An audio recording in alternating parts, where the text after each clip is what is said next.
जाएंगे, मैं आप लोगों को एग्जाम्पल्स भी जो है ना वो साथ साथ देता चला जाऊंगा। अच्छा जी, तो उसके बाद फिर क्या हुआ कि सेकेंडरी आपकी डोमेन आ जाएगी। फॉर एग्जांपल आपने ग्लोबलाइजेशन की फेवर में एक बात की है, अब आपने सेकेंडरी आपकी डोमेन बनी है, जस्टिफाई हो गया आपका टॉपिक, लेकिन आपने कहा कि ये समटाइम्स नेगेटिव इसकी जो है ना वो भी इम्प्लीकेशंस होती हैं। सॉरी।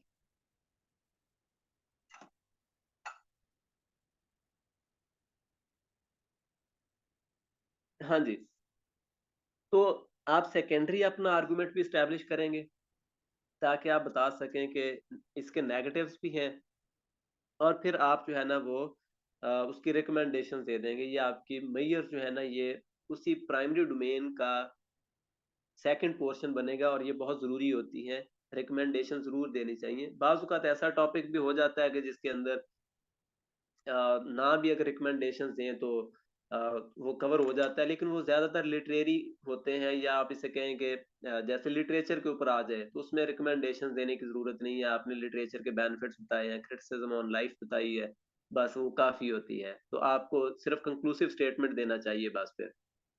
तो यहाँ पे हम आएँगे तो ज़्यादातर जो आर्गुमेंटेटिव एनालिटिकल टॉपिक्स होते हैं ना, उनके अंदर वो किसी एक इश्यू की तरफ आपकी तवज्जो दिलाता है, फिर उसके ऊपर वो चाहता है कि आप अच्छी मेयर्स, अच्छी रिकमेंडेशंस भी दें, और लास्टली जो है ना इनको आप क्या करें कि सब्सटेंशिएट करें, इन्हें सपोर्ट करें अपने आर्गुमेंट्स को रेलेवेंट कोट्स से, रेफरेंसेस दें, एग्जांपल्स दें अगर आपको आती हों। और ये ज़रूरी नहीं है कि आपको एग्ज़ैक्ट जो है ना पता हो कि जी फलाँ ऑथर की है ये। आप एनोनिमस लिख दें अगर आपको नहीं पता, लेकिन आपको स्टेटमेंट अच्छी पता है।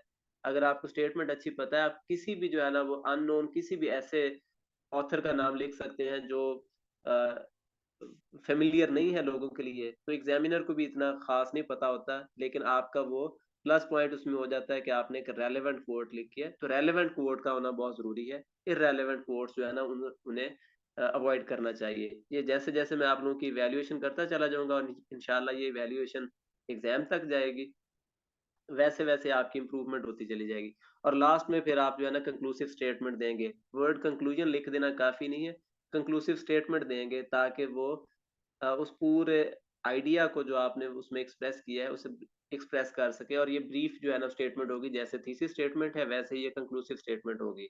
और उसके बाद फिर आप अगले पेज पे नहीं जाएँगे, यानी वहाँ पे आप बेशक एक छोटी लाइन लगाएँ और नीचे जो है ना वो अपने पैराग्राफ से स्टार्ट कर दें, यानी यहीं से जो है ना वो आपका एसे स्टार्ट हो जाएगा। ठीक है?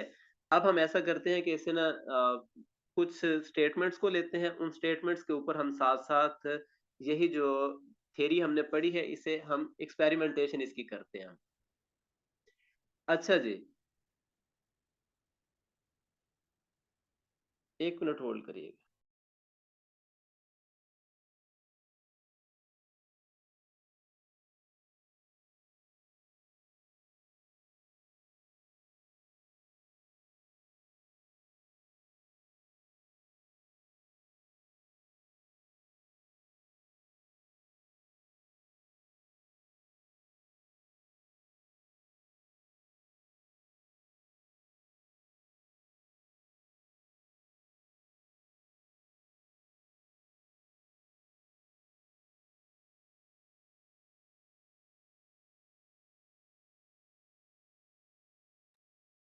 हाँ जी, सॉरी, असल में अभी स्टार्टिंग है ना, तो मुझे चीज़ों का अंदाज़ा नहीं है। मुझे फिर जो नौजवान है एडमिन, उसने फिर गाइड किया है कि मैं इरेज़ करूँ इनको, तो वो इरेज़ कर दिया, मुझे अंदाज़ा नहीं था इसका। तो मैं इंशाल्लाह फिर जो है ना वो नेक्स्ट भी ये ख़्याल करता चला जाऊँगा। अच्छा जी, उसके बाद हम आ जाएँ कुछ जो है ना वो स्टेटमेंट्स हम लेते हैं, ऐसे स्टेटमेंट्स, उनको फिर हम वो करते हैं,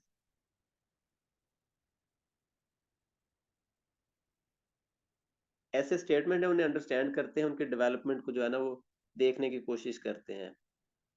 अभी जो हमने थ्योरी पढ़ी थी ना कि आउटलाइन कैसे बनानी है, उसकी डोमेन्स कैसे एक्सटेंड करनी है, पहली डोमेन कौन-सी होगी, उसे सब्सटैंशिएट कैसे करेंगे, लास्ट डोमेन कैसे होगी। तो जो डेवलपमेंट है वो सारी की सारी हम इनके ऊपर ना 2-2 3-3 मिनट में 5 मिनट में डिस्कस करते हैं। इनके बाद फिर हम अपने एस्से की तरफ स्विच कर जाएँगे ग्लोबलाइज़ेशन वाले पे। 7 ओ क्लॉक जो है ना वो हम 2-4-5 मिनट की ब्रेक करेंगे, उसके बाद इंशाल्लाह फिर कंटिन्यू करेंगे। ये सेशन चलता रहेगा। उस सेशन के बाद फिर जो है ना वो हम मेन अपने जो आज का एस्से था ग्लोबलाइजेशन उस पे चलेंगे। कल भी इस ग्लोबलाइजेशन को फिर हम फाइनलाइज करेंगे इंशाल्लाह। साथ में कुछ कुछ लिटरेरी स्टेटमेंट्स भी डिस्कस करते चले जाएंगे। अब वो क्या कह रहा है, कहता है जी let there be more light in the corridors of worship places. ये जो वर्शिप प्लेसेस है ना यानी इबादत गाहें, उनकी कॉरिडोर्स के अंदर लाइट को आने दें। यहाँ लाइट से मुराद है विजडम, यहाँ लाइट से मुराद है पेशेंस, हार्मनी, उसके बाद म्यूचुअल कोएग्जिस्टेंस, टॉलरेंस है। तो ये वो कह रहा है कि वर्शिप प्लेसेस में लाइट को आने दें। हम पहला सवाल उठाएंगे कि क्यों आने दें। तो आपकी पहली डोमेन बनना शुरू आ जाएगी। पहली डोमेन क्या होगी कि क्यों ज़रूरत है वर्शिप प्लेसेस की कॉरिडोर्स में लाइट की, जिसे कहा जा रहा है कि आने दें। तो आपकी पहली डोमेन जो है ना वो इस्टेब्लिश हो जाएगी, जिसमें आप कॉजेज लिखेंगे क्योंकि इस टाइम रिलीजियस बिगटरी है, रिलीजियस विक्टिमाइजेशन हो रही है, सेग्रीगेशन हो रही हैं, रिलीजन के नाम पर ह्यूमन राइट्स वायलेशंस हो रही है। वो ओवरऑल जो एक वर्शिप प्लेसेस का या जो हॉली प्लेसेस है या जो एक रिलीजियस एनवायरनमेंट है वो खुद ही ब्लीक हो चुका है, वो शेडी हो चुका है। तो वहाँ लाइट का आना जरूरी है। फिर तो फिर आप अगले में पॉइंट में बता सकते हैं कि ये इस तरीके की सिचुएशन क्यों है, कैसे जो है ना वो लाइट आ सकती है। यानी ये क्वेश्चंस रेज हम करेंगे ना तो खुद ब खुद आपके पास डोमेन्स बनती चली जाएंगी। यानी थीसिस स्टेटमेंट में भी आप इसे ही अग्री करेंगे, आप कहेंगे जी बिल्कुल ऐसा है। कॉरिडोर्स जो है वर्शिप प्लेसेस की, यानी यहाँ इससे मुराद ये नहीं है कि कोई फिजिकल कोई इबादत गाह है तो वहां पे आपने जाके कोई लाइट लगानी है। In the on a lighter note, आपने वहां पे ये देखना है कि विजडम और टॉलरेंस और हार्मनी और म्यूचुअल कोएग्जिस्टेंस की बात, इंक्लूसिविटी की बात, प्लूरलिज्म की वो बात कर रहा है। तो वो नहीं है, इसी वजह से वो आने का कह रहा है। तो वो नहीं है, आपने बताया कि वाकई नहीं है, ये सिचुएशन है। फिर आपने बताया ऐसी सिचुएशन क्यों है। फिर आप बताएंगे कि ये लाइट कैसे आ सकती है, pluralism, mutual coexistence, interfaith harmony, ये जो आइडियल्स हैं इनको कैसे जो है ना वो मटीरियलाइज किया जा सकता है, ट्रांसफॉर्म किया जा सकता है। तो क्वेश्चन स्टेटमेंट, उसके ऊपर क्वेश्चंस रेज किए, क्वेश्चन रेज करने के साथ साथ ही हमारी डोमेन्स बनती चली गई। तो ये डोमेन्स बनानी आप साथ साथ सीखते चले जाएं, ये आपको बड़ी काम आएंगी बाकी भी जो है ना उसमें जाके। फिर उसके बाद क्या है कि सेकंड हम देखते हैं कि classrooms decide the future of the nation. कि जो क्लासरूम्स है ना वो किसी भी नेशन का फ्यूचर डिसाइड करते हैं। क्यों भला? यानी क्लासरूम यहाँ पे वो एक एंटिटी है जहाँ पे एजुकेशन प्रोवाइड की जाती है, विजन दिया जाता है। तो क्लासरूम्स बेसिकली फिर क्या हो गए, वो रिफ्लेक्शन हो गए उस प्रोविजन ऑफ एजुकेशन की, विजडम की। कि जब आपने किसी भी नेशन के फ्यूचर को जांचना है ना तो आप ये देखेंगे कि वहां पे एजुकेशन कैसी प्रोवाइड की जा रही है। क्या वो मॉडर्न और लिबरल है? क्या उसके अंदर पॉलिटिकल आइडियल्स भी सिखाए जा रहे हैं? क्या उन्हें सोशल और साइकोलॉजिकल जो है ना वो ट्रेनिंग दी जा रही है? उनकी डेवलपमेंट की जा रही है? वहां से लीडरशिप प्रोड्यूस हो रही है या नहीं? अगर प्रोड्यूस हो रही होगी तो फ्यूचर ऑफ द नेशन अच्छा होगा। अगर वो प्रोड्यूस नहीं हो रही होगी तो उसका फ्यूचर अच्छा नहीं होगा। यानी ऐसे ही जैसे एक, कल भी एक बच्चे ने मुझे ऐसे चेक करवाया, उसकी उसका थीम ये था कि अगर आप 1 साल के लिए तैयारी करना चाह रहे हैं, कौम को डेवलप करना चाह रहे हैं, प्लानिंग करना चाह रहे हैं, तो आप राइस उगाएं। यानी जिससे आपको फौरी फायदा मिलेगा। और अगर आप 100 साल की प्लानिंग करने जा रहे हैं ना तो फिर आप अपनी यूथ को, अपनी जनरेशन को एजुकेट करेंगे। तो वहां पे भी इम्पोर्टेंस ऑफ एजुकेशन ही थी, यहाँ पे भी इम्पोर्टेंस ऑफ एजुकेशन ही है। लेकिन एक चीज ध्यान में रखें, यहाँ पे हमारे पास एक है टर्म क्लासरूम और एक है फ्यूचर ऑफ नेशन। ये दो चीजें आपकी मेन डोमेन्स के अंदर रिफ्लेक्ट होनी चाहिए। आप इन्हें यानी क्लासरूम्स को आप एजुकेशन के साथ एक्सचेंज नहीं करेंगे, आप क्लासरूम्स ही लिखेंगे। और फ्यूचर ऑफ नेशंस को, या अगर उसने डेस्टिनी कही है, जो भी उसने टर्म यूज किया ना, आप भी वही कहेंगे। यानी आपकी फर्स्ट डोमेन क्या, आपने एग्री किया थीसिस स्टेटमेंट के अंदर, आपने बताया कि जी बिल्कुल ऐसे है, क्योंकि फला फला फला काम जो है ना वो क्लासरूम्स में होते हैं, जो अल्टीमेटली लीड करते हैं एक अच्छे ब्राइट फ्यूचर की तरफ।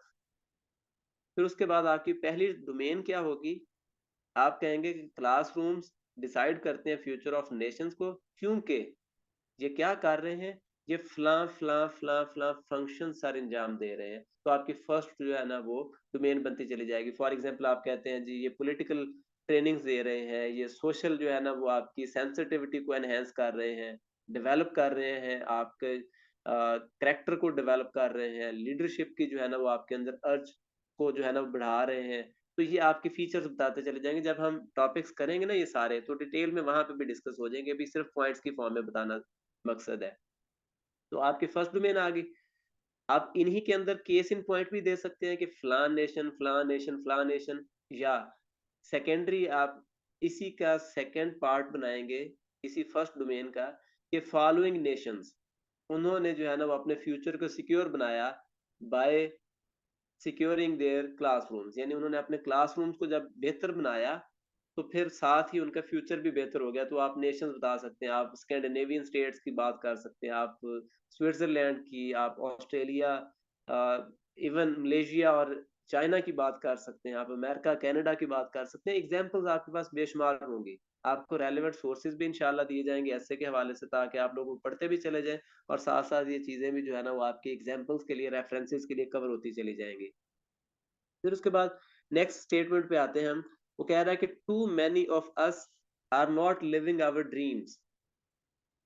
हम में से बहुत सारे लोगों के जो ड्रीम्स है ना वो मटेरियलाइज नहीं हो पा रहे, वो लिव नहीं हो पा रहे, यानी हम उन्हें हासिल नहीं कर पा रहे, because we are living our fears, कि हम अपने फियर्स में रह रहे हैं। दो चीजें आ गई, एक ये है कि मटेरियलाइजेशन ऑफ ड्रीम्स नहीं हो रही, दूसरी चीज क्या है कि इस किसकी वजह से नहीं हो रही, क्योंकि हमारे फियर्स हैं।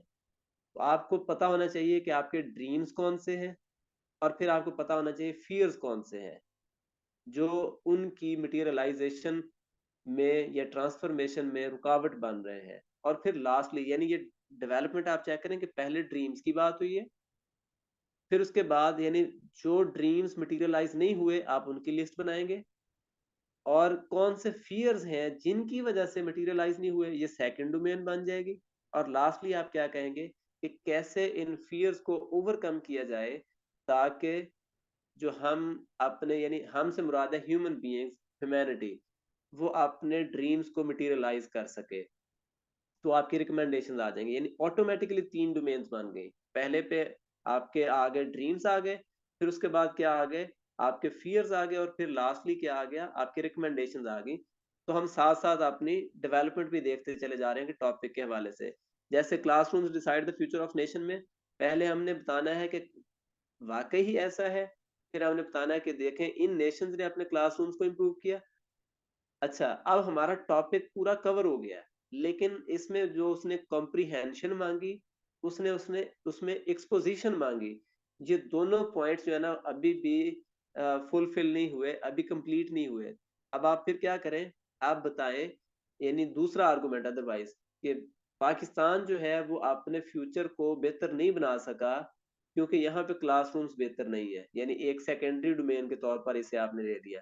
पाकिस्तान को नहीं कहना, तो अंडर डेवलप्ड नेशंस पे आप अप्लाई कर ले कि यहाँ पे फ्यूचर जो है ना इसलिए सिक्योर उनका नहीं होता क्योंकि वो क्लासरूम्स के ऊपर या एजुकेशन के ऊपर जो है ना फोकस नहीं करते, ताकि आप तीसरी जो फाइनल डोमेन है उसके अंदर आप रिकमेंडेशन दे सकें कि फिर कैसे क्लासरूम्स के एनवायरनमेंट को बेहतर बनाया जा सकता है, उनमें कैसे डिसिप्लिन सिखाया जा सकता है, कैसे जो है ना वो नेशन बिल्डिंग की जा सकती है। क्योंकि ये मायोपिक जो है ना, यानी एक छोटी ये सोसाइटी है, माइक्रोकॉस्मिक सोसाइटी होती है वो पूरी कम्युनिटी जो है वो पूरी क्लासरूम। अच्छा, मैं फोर्थ टॉपिक पे आता हूँ नेक्स्ट पे। वो कह रहे जी, is colonial mentality impeding Pakistan's progress? क्या जो colonial mentality है वो पाकिस्तान की तरक्की को रोक रही है? आप अग्री करेंगे या डिसअग्री करेंगे? और जब वो ये कह रहा है कि क्या वो तरक्की रोक रही है, तो इसका मतलब ये है कि कॉलोनियल मेंटालिटी किसी न किसी फॉर्म में एग्जिस्ट तो करती है।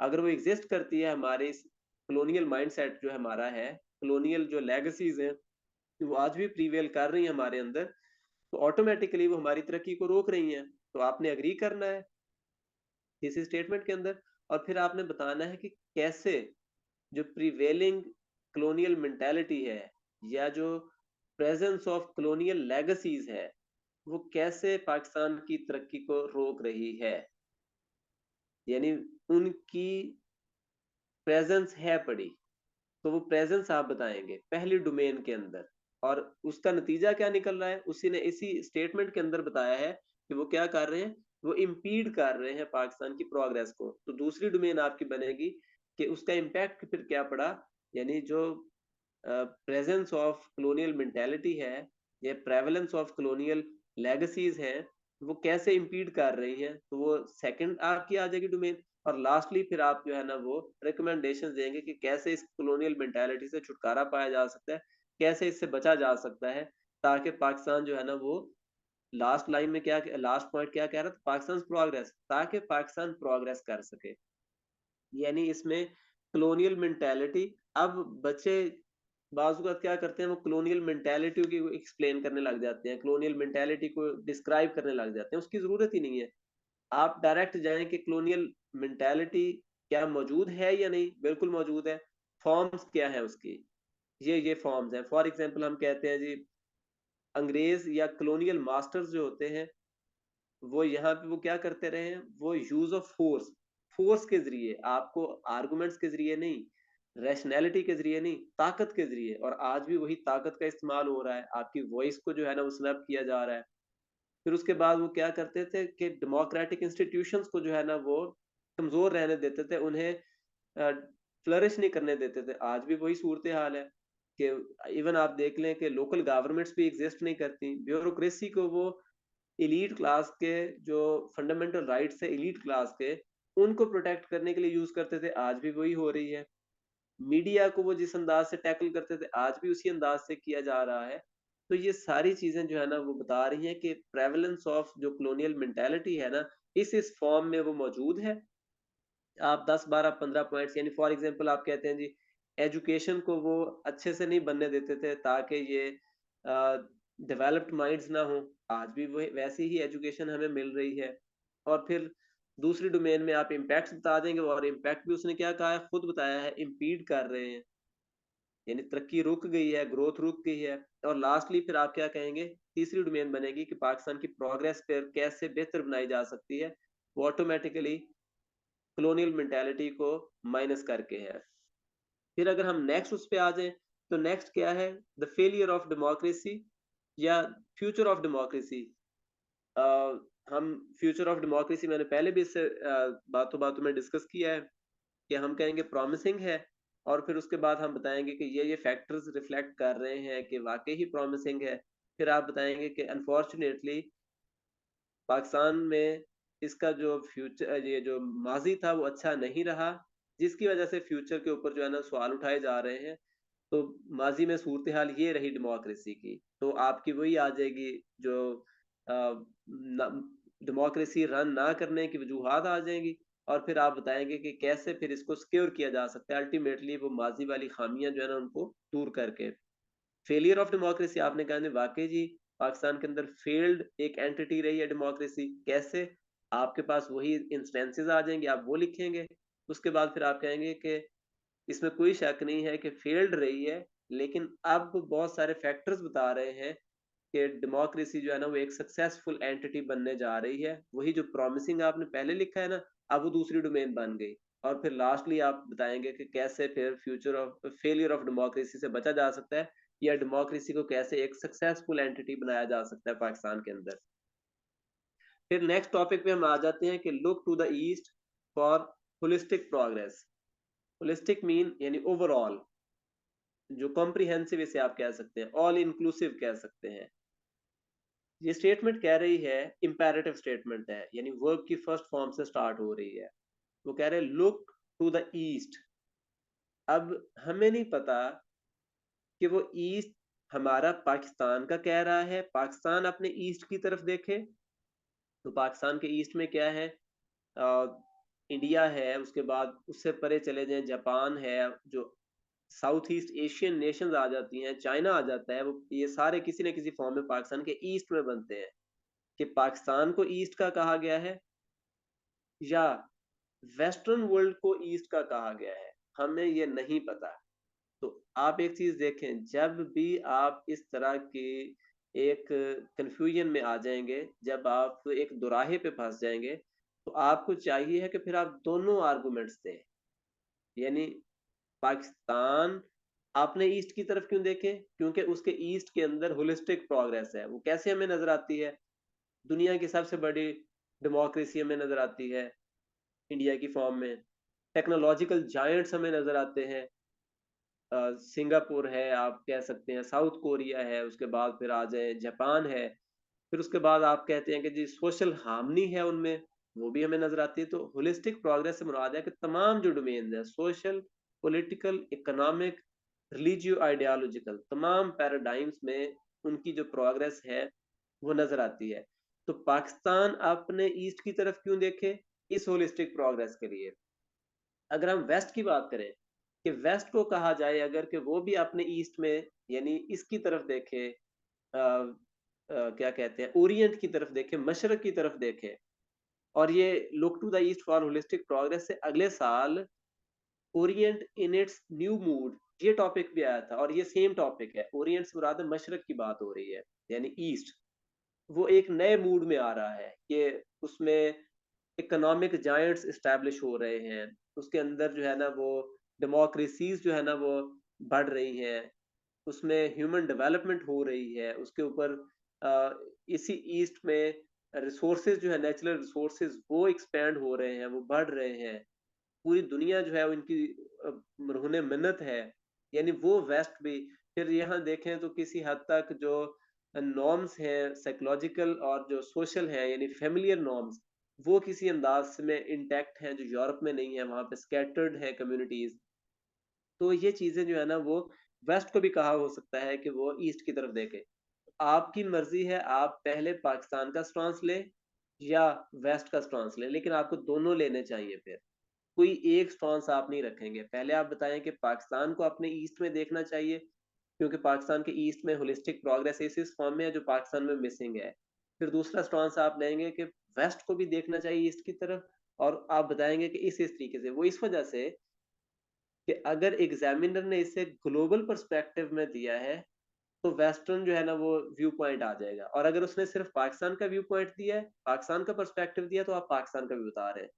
दोनों चीजें बताना जरूरी है। यानी ये इसलिए होता है कि आप उसके उस डॉज में ना आ जाएं कि आपने अपनी तरफ से अच्छा किया हो, लेकिन एग्जामिनर के जो है ना वो माइंड सेट के साथ उसे मैच नहीं किया और वो आपको फेल करते। तो दोनों देने चाहिए।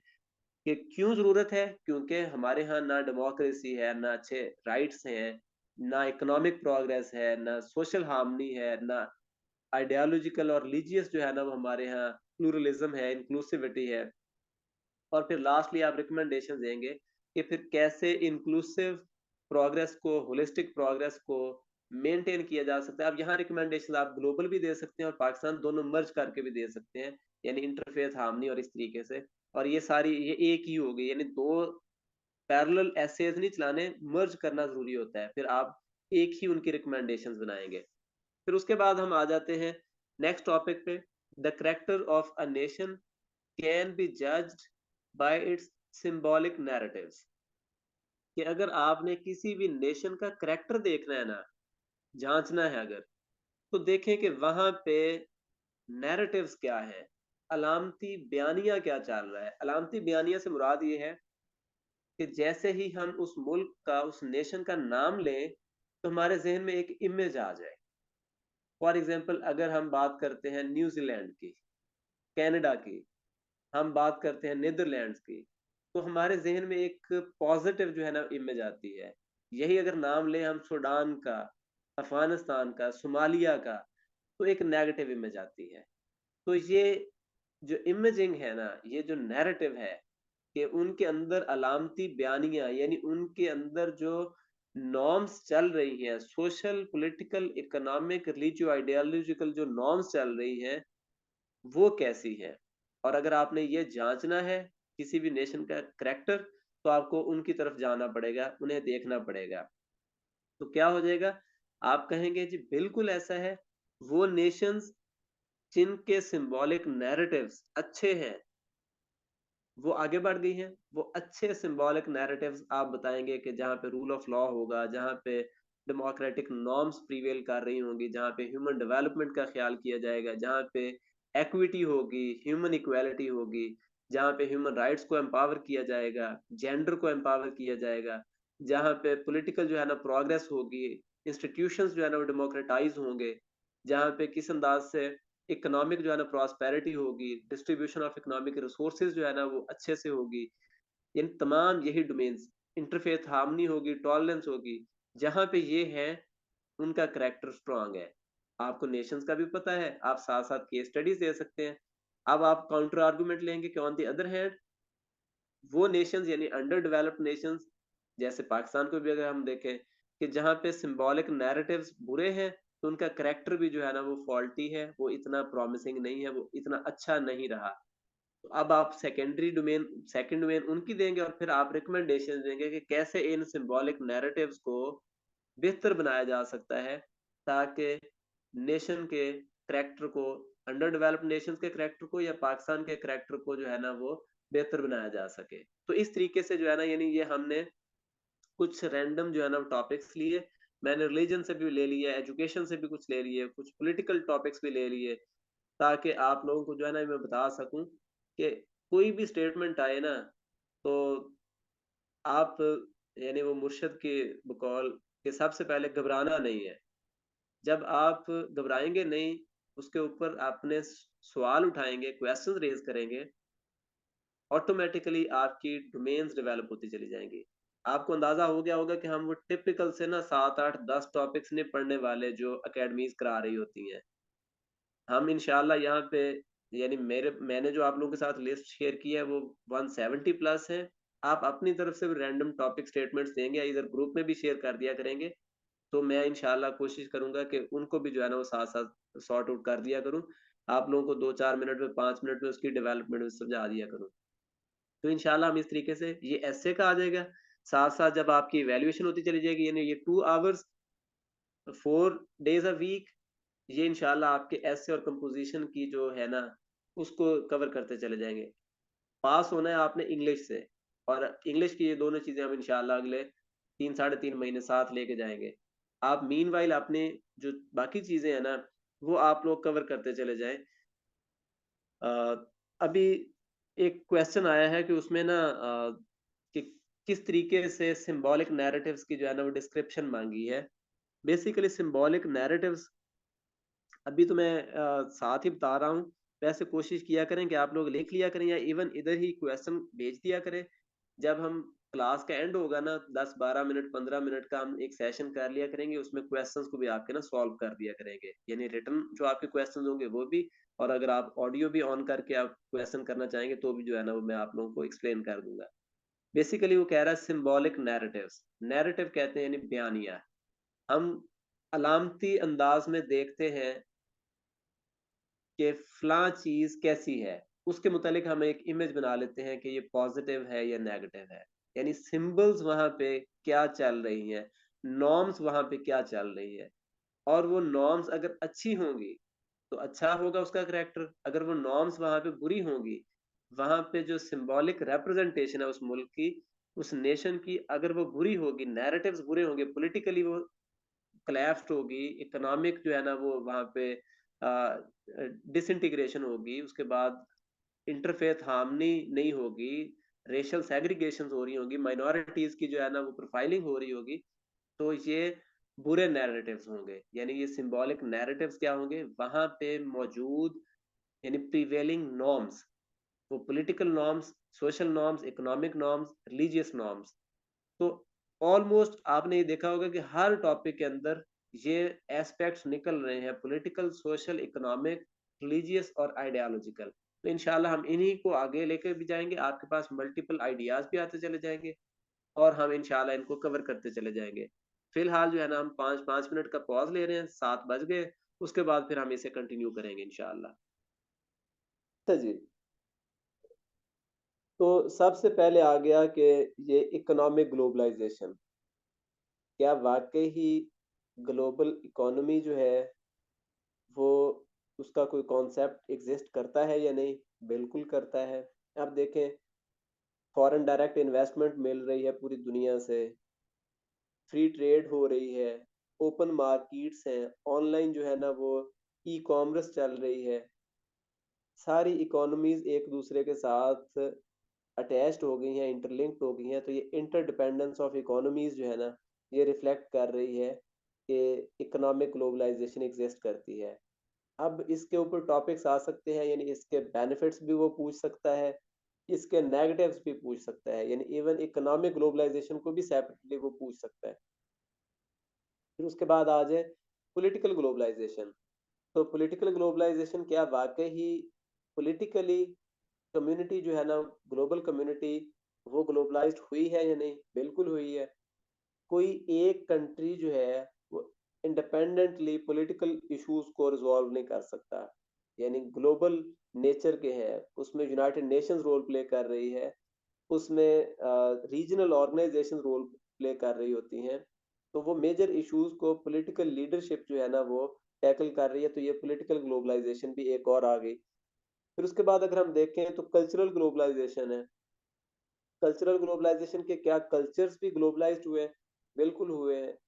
मुस्लिम कंट्रीज के अंदर अगर हम देखें तो बेशुमार जो है ना वो वेस्टर्न नॉर्म्स भी हैं, ड्रेसिंग कोड्स हैं, इसी तरीके से लिबरल आइडियल्स को जो है ना फॉलो किया जाता है। अगर हम वेस्टर्न वर्ल्ड को देखें या नॉन मुस्लिम उसको कम्युनिटी को देखें, वो भी मुस्लिम आइडियल्स को, मुस्लिम चीजों को फॉलो कर रही होती है। तो कल्चर जो है ना वो मर्ज हो रहे हैं, यानी अब जो इंटीग्रेटेड कल्चर्स हैं, यानी जो हम कह सकते हैं कि इंडिपेंडेंट कल्चर्स हैं, उनका एग्जिस्टेंस ना होने के बराबर है।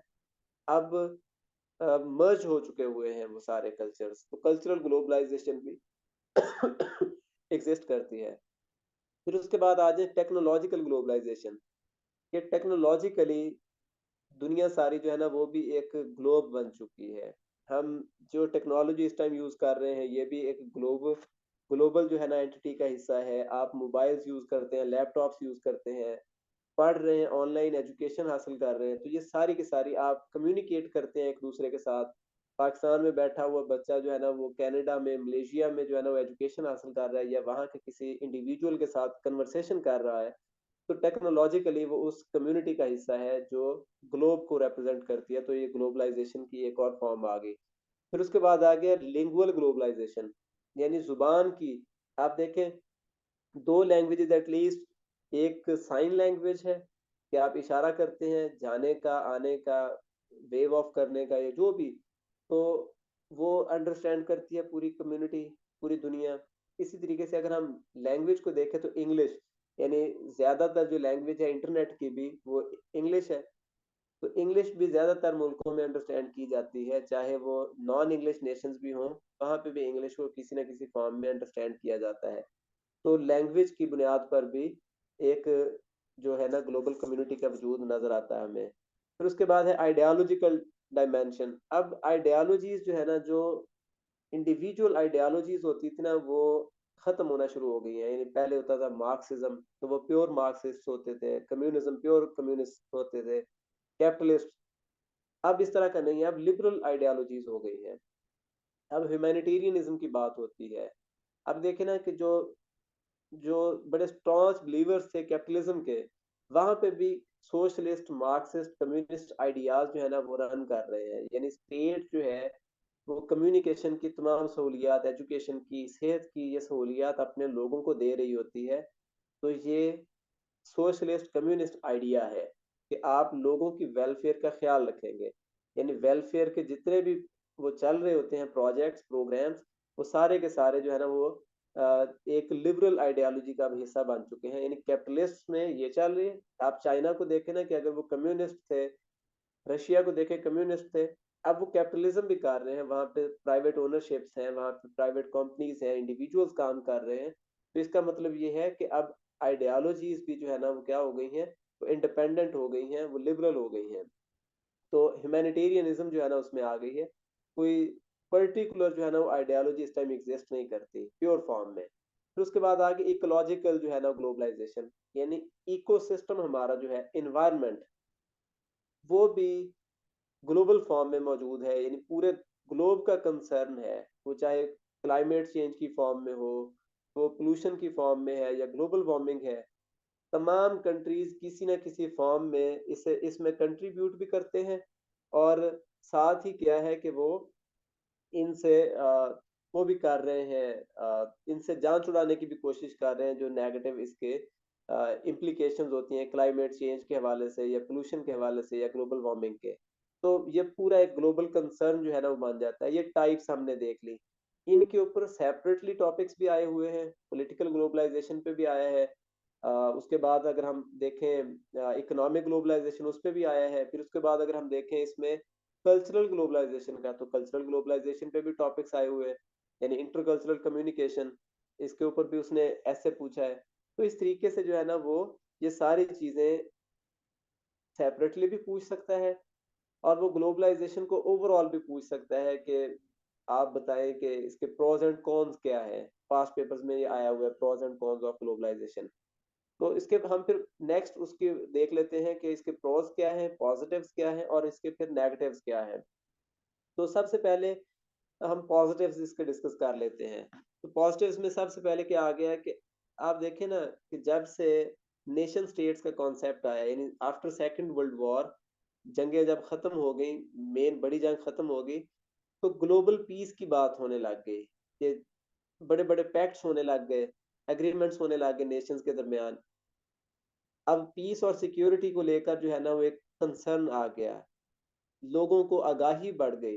कि पहले ये होता था कि कोई भी मुल्क दूसरे पे चढ़ दौड़ता था, जब नेशन स्टेट्स नहीं थी, तो वो कोई प्रोटोकॉल्स फॉलो नहीं किए जाते थे, कोई इंटरनेशनल जो है ना वो लॉ को फॉलो नहीं किया जाता था। अब इस तरीके से नहीं है। अब अगर कोई मामला हो भी तो ग्लोबल कम्युनिटी को इंगेज किया जाता है। अगर अमेरिका अफगानिस्तान पे हमला करता है या इराक पे हमला करता है, तो वो ग्लोबल कम्युनिटी को उसमें एतमाद में लेता है। मैं ये नहीं कह रहा कि वो ये जंगें अच्छी हैं, अगर अमेरिका ने भी ये काम किया है या किसी और नेशन ने भी। अभी पैलेस्टीन में जो हो रहा है, ये चीजें अच्छी नहीं है, पीस को सैबोटेज करने वाली हरकतें हैं। लेकिन जो ग्लोबल जो इनसिक्योरिटी होती थी ना, वो एटलीस्ट खत्म हो गई है। इसमें एक ग्लोबल कंसर्न बड़ा है कि पीस को यूनाइटेड नेशंस के, आप देखें पीस कीपिंग मिशंस चल रहे हैं। तो एक ये इस हवाले से पॉइंट आ गया कि इसका पॉजिटिव क्या है कि इसने पीस और सिक्योरिटी को जो है ना, हार्मनी को बड़ा ही जो है ना प्रमोट किया है। फिर उसके बाद क्या आ गया, डेमोक्रेसी के लिए जो है ना वो एक बड़ी अवेयरनेस बढ़ी है, अंडरस्टैंडिंग जो है ना वो इम्प्रूव हुई है। जो डिक्टेटरशिप में या जो अरिस्टोक्रेसी में जो उसके नुकसानात थे कि लोगों का ख्याल नहीं किया जाना, इंडिविजुअल जो है ना वो फैसले कर रहे होते थे। तो यहाँ पे क्या हो गया कि कलेक्टिव विल की बात होने लग गई, दुनिया सारी के अंदर जो है ना डेमोक्रेसी की बात होने लग गई। तो डेमोक्रेसी तो बहुत हद तक प्रमोट हुई है। बेशुमार ममालिक ऐसे हैं जहाँ पे पहले किंगशिप थी, या जहाँ जहाँ पे पहले डिक्टेटरशिप थी, वहां पे आहिस्ता आहिस्ता वक्त के साथ साथ डेमोक्रेसी, और ये अंडरस्टैंडिंग मजीद बढ़ती चली जाएगी। तो ऑटोमेटिकली जो है ना वो डेमोक्रेसी एक इंटरनेशनल जो है ना वो पॉलिटिकल सिस्टम के तौर पर मुतारफ हो जाएगा। फिर इसी तरीके से हम देखें तो ट्रेड और कॉमर्स भी जो है ना बहुत ज्यादा इम्प्रूव हुई है। अ, वो नेशंस जो खुद से प्रोग्रेस नहीं कर सकती थी, जिनके पास जो प्रोडक्ट्स नहीं होंगी, कमोडिटीज नहीं होंगी, तो उन्हें दूसरे मुल्कों से वो मिल जाती है। तो कॉमर्स जो है ना वो बहुत ज्यादा बढ़ गई है। ट्रेड जो है ना वो बहुत ज्यादा इम्प्रूव हो गई है पहले से। फिर उसके बाद अगर हम देखें, अब यूनिवर्सल जो है ना वो ह्यूमन राइट्स की बात होती है, माइनॉरिटीज के राइट्स की बात होती है, जेंडर इंक्लूसिवनेस की बात होती है, प्लूरलिज्म की बात होती है। इसने ना जितनी भी बायसेस थी प्रेजुडिसेस थी वो किसी हद तक ना एलिमिनेट कर दी है। अब देखें कि अगर दुनिया के किसी मुल्क में कोई भी माइनॉरिटीज के साथ उनके नाइंसाफी होती है ना, तो ग्लोबल कम्युनिटी उस पर रिस्पॉन्ड कर रही होती है। ग्लोबल कम्युनिटी जो है वो अपना कंसर्न शो कर रही होती है। एक मिनट, बच्चे कह रहे हैं कि डिस्टॉर्शन हो रही है, वो क्यों है? मैं चेक करता हूँ इसे। चले ठीक है, मैं इंटरनेट का शायद कोई थोड़ा सा इशू होगा, मैं इसे दोबारा चेक कर लूंगा, अगर फिर भी होगी तो आप बताइएगा। फिर उसके बाद अगर हम देखें तो जो दुनिया के अंदर ना म्यूचुअल को एग्जिस्टेंस की अर्ज बढ़ गई है। प्लूरलिज्म जो है ना वो उसका कॉन्सेप्ट आ गया है कि इकट्ठे रहना है, इंटरफेथ हार्मनी की बात चल रही है कि सब ने मिलकर ही इस अर्थ के फ्यूचर को सेफ बनाना है। तो म्यूचुअल को एग्जिस्टेंस के बगैर जो है ना वो पॉसिबल नहीं होगा। प्लूरलिज्म बेसिकली क्या है कि सारे लोग इकट्ठे रहकर जिंदगी गुजारेंगे, एक दूसरे को आउटकास्ट नहीं करेंगे, निकालेंगे नहीं। तो ये सेकंड आ गया इसका ना, इसका नेक्स्ट आ गया प्लूरलिज्म का, म्यूचुअल कोएग्जिस्टेंस का। ये भी एक ऑफ शूट है, पॉजिटिव ऑफ शूट है इसका ग्लोबलाइजेशन का।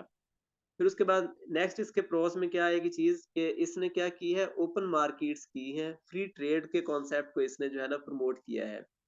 अब फ्री ट्रेड बेसिकली बहुत सारी चीजें ऐसी हैं जो दुनिया के एक हिस्से में पहले मिलती थी, दूसरे हिस्सों में नहीं मिलती थी। अब ऐसा नहीं है, फ्री ट्रेड की वजह से इकोनॉमीज भी एक्सपेंड कर रही हैं, नेशंस की इकोनॉमीज भी बढ़ रही हैं, इंडिविजुअल्स की इकोनॉमीज भी बढ़ रही हैं। और जो अवेलेबिलिटी ऑफ प्रोडक्ट्स हैं, कमोडिटीज हैं, यानी आसाइशें हैं दुनिया की। अब देखें ना कि इसने लग्जरी को तो प्रमोट किया है ना ग्लोबलाइजेशन ने, तो वो लग्जरी जो है वो सबको ही अवेलेबल हो गई है। और थैंक्स टू फ्री ट्रेड, कि जब बॉर्डर्स नहीं होंगे, चीजें एक जगह से दूसरी जगह फ्रीली मूव कर सकेंगी, तो ऑटोमेटिकली जो है ना वो मार्केट्स भी इसके साथ, फ्री मार्केट का कॉन्सेप्ट भी आ गया। तो ग्लोबलाइजेशन का एक फायदा ये हुआ। फिर उसके बाद अगर हम देखें, ग्लोबलाइजेशन ने ना डेवलपमेंट ओरिएंटेशन बहुत ज्यादा की है। डेवलपमेंट के ऊपर बात होती है, ह्यूमन डेवलपमेंट भी है, उसके लिए प्रोजेक्ट्स किए जाते हैं। आप देखें कि दुनिया में स्कॉलरशिप्स चल रहे हैं ह्यूमन डेवलपमेंट के लिए, एक्सचेंज प्रोग्राम्स चल रहे हैं, एजुकेशनल जो है ना वो फैसिलिटीज दी जाती हैं, टेक्नोलॉजिकल जो है ना वो फैसिलिटेशन दी जाती है, ताकि दूसरे मुल्कों के अंदर ये चीजें बढ़ जाए, वहां पे डेवलपमेंट हो, ह्यूमन डेवलपमेंट। इसी तरीके से इंफ्रास्ट्रक्चरल डेवलपमेंट भी है। दुनिया सारी में हमें नजर आता है कि सी पैक की फॉर्म में है या बेल्ट एंड रोड इनिशिएटिव की फॉर्म में है। इस तरीके से मल्टीपल प्रोजेक्ट्स जो है ना, फॉरेन डायरेक्ट इन्वेस्टमेंट में आप देखें, इंफ्रास्ट्रक्चर डेवलपमेंट, यानी अब इंफ्रास्ट्रक्चर में सिर्फ सड़कें नहीं आती, यानी लाइक अगर किसी नेशन में सिविल वॉर हुई है, वहां पे इंफ्रास्ट्रक्चर सारा टूट गया है, हेल्थ की फैसिलिटीज नहीं है, स्कूल्स कॉलेजेस नहीं है वहां पे, मेन जो है ना वो जो जरूरियात जिंदगी की बिल्डिंग्स हैं वो भी अवेलेबल नहीं है, जैसे हॉस्पिटल्स हैं या जैसे आप कह लें कि मार्केट्स हैं। तो दुनिया सारी जो है ना वो उनको मदद दे रही होती है, बेल आउट पैकेजेस दे रही होती है। तो ये डेवलपमेंट भी इसी ग्लोबलाइजेशन का ही एक और ऑफ शूट आ गया। फिर उसके बाद नेक्स्ट अगर हम देखें तो इंटरनेशनल पुलिसिंग के जो ग्लोबल क्राइम्स है ना, पहले क्या होता था कि एक क्राइम किसी जगह पे हुआ है तो उसका नतीजा ये होता था कि वो कम्युनिटी डिस्टर्ब हो जाती थी, या लोग जो है वो उस क्रिमिनल को पकड़ नहीं सकते होते थे, वो दूसरी जगह भाग जाता था, रुपोश हो जाता था। अब फॉरेंसिक साइंसेस के जरिए, अब साइबर सिक्योरिटी के जरिए, यानी आप जब जियो फेंसिंग करते हैं उसके जरिए इंटरनेशनल पुलिसिंग का कॉन्सेप्ट आ गया, इंटरपोल वजूद में आ गई। तो आप कोई भी जो क्रिमिनल है, किसी भी नेशन के खिलाफ अगर क्राइम किया है और वो किसी और दूसरे मुल्क में जाकर छुप गया है, तो वो नेशन जो है ना वहां से अपने ग्लोबल एग्रीमेंट्स के तहत उनको बुला सकती है, उनको वो कर सकती हैं, उनके ऊपर केसेस चला सकती हैं। तो एक इंटरनेशनल पुलिसिंग का आ गया। फिर इसी तरीके से आ गया rise in foreign direct investment, के लोगों के पास जब पैसा ज्यादा हुआ तो फिर उन्होंने कहा कि बजाय इसके कि अपने पास रखा जाए, सर्कुलेशन में से लाया जाए। वो सर्कुलेशन जो है वो इन्वेस्टमेंट की फॉर्म है। किसी भी पुअर नेशन में अगर हम देखें, जैसे अगर हम पाकिस्तान की बात करें, पाकिस्तान के अंदर पॉवर्टी की रेशो बहुत ज्यादा है। उसकी वजह क्या है कि हमारे यहाँ इन्वेस्टमेंट नहीं है, खास तौर पे इन्वेस्टमेंट इन इंडस्ट्री के, जो सर्विसेज की है ना इन्वेस्टमेंट, वहां पे प्रॉफिट फौरी मिल जाता है।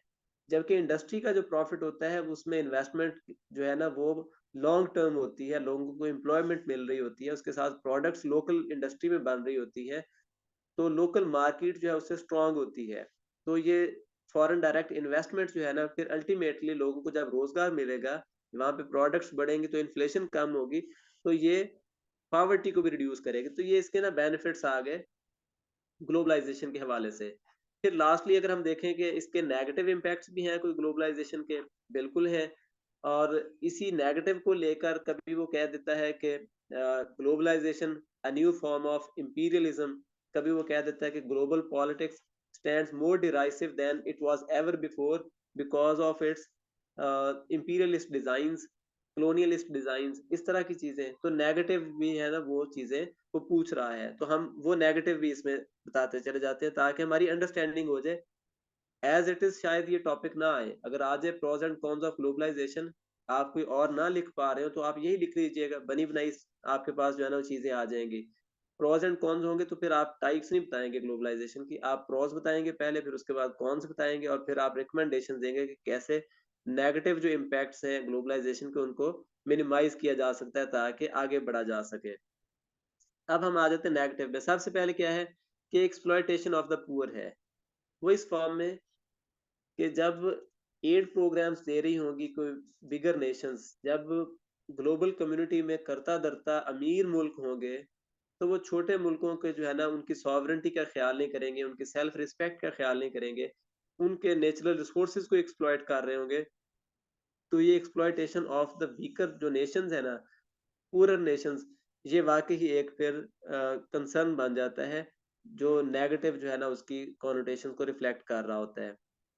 फिर इसी तरीके से देखें जब इकोनॉमिक लिबरलिज्म हुई है, मार्केट्स फ्री हो गई, ओपन मार्केट्स बन गई, फ्री ट्रेड होने लग गई, तो उससे फिर क्या होता है कि जब आपको पाकिस्तान के अंदर बैठे हुए, फॉर एग्जांपल अगर हम बात करें ग्लास इंडस्ट्री की, कि अगर पाकिस्तान के अंदर जो ग्लास बन रहे हैं वो महंगे हों और चाइना से सस्ते ग्लास आने लग जाएं, तो लोगों को तो सस्ती चीज चाहिए है ना, तो वो ग्लास खरीदने शुरू कर देंगे जो चाइना से आए हैं।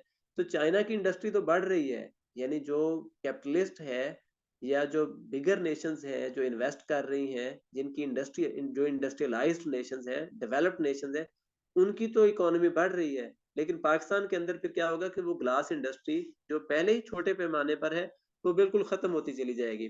इसकी वजह से क्या होगा कि लोकल मार्केट्स का जो पोटेंशियल होता है ना वो मिनिमाइज होता चला जाता है, और अल्टीमेटली फिर क्या होता है, जो पूरर नेशंस होती हैं वो खत्म होती चली जाती हैं, और ये पूरर नेशंस जो है ना ये उसके साथ चली जाती हैं, फिर नुकसान में चली जाती हैं, उनका फाइनेंशियल रिसेशन चलता चला जाता है। अच्छा जी। हाँ जी, आप एक चीज देखें कि आप लोग ना साथ साथ कोई क्वेश्चंस हो तो वो बेशक लिख लिया करें, आप लोग इंगेज रहा करें ताकि मुझे ये अंदाजा हो कि आप लोग सुन भी रहे हैं और कोई डिस्टॉर्शन नहीं हो रही। तो यानी कोई भी क्वेश्चन आप पूछ सकते हैं, मैं भी इंशाल्लाह कोशिश करूंगा रिप्लाई करने की। मुख्तलिफ बच्चे जो है ना वो कह रहे हैं कि आवाज़ नहीं आ रही, इससे मैं फिर कल मजीद इसे जो है ना वो बेहतर कर लूंगा, अगर कोई प्रॉब्लम होगा तो हम उसे देख लेंगे। अच्छा जी, नेक्स्ट आ गया कि manipulation by the big powers. अब इकोनॉमिक मैनिपुलेशन तो है ही, इसके साथ साथ पॉलिटिकल मैनिपुलेशन भी हो रही होती है, वहां पे उनके पॉलिटिकल इंस्टीट्यूशंस को जो है ना मनूवर किया जाता है, उनके फॉरेन पॉलिसी के जो पैटर्न्स होते हैं नेशंस के, पूरे नेशंस के, उनको जो है ना वो डिस्टर्ब किया जा रहा होता है।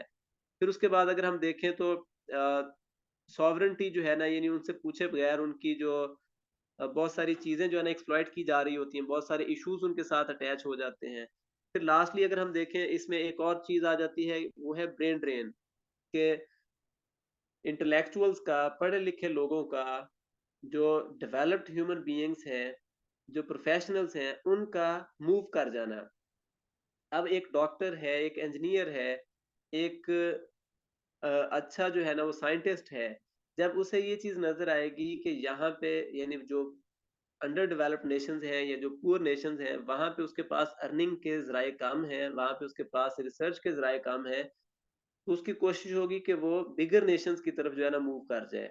तो मेजर नेशंस की तरफ जब वो मूव करेगा तो अल्टीमेटली फिर क्या होगा कि ब्रेन ड्रेन होगी, इंटेलेक्चुअल्स का दूसरी तरफ मूव कर जाना, ये इसका बड़ा एक नेगेटिव इम्पैक्ट है। कुछ छोटे मुल्क के अंदर जो है ना वो तो नुकसान होगा उनका, वो कैसे जो है ना उसको बर्दाश्त कर सकेंगे, वहां पे रिसर्च कैसे हो सकेगी, वहां पे डेवलपमेंट कैसे हो सकेगी, अगर उनका ब्रेन ही वो ड्रेन हो चुका हो, वो दूसरे मुल्कों में जा चुका होगा तो।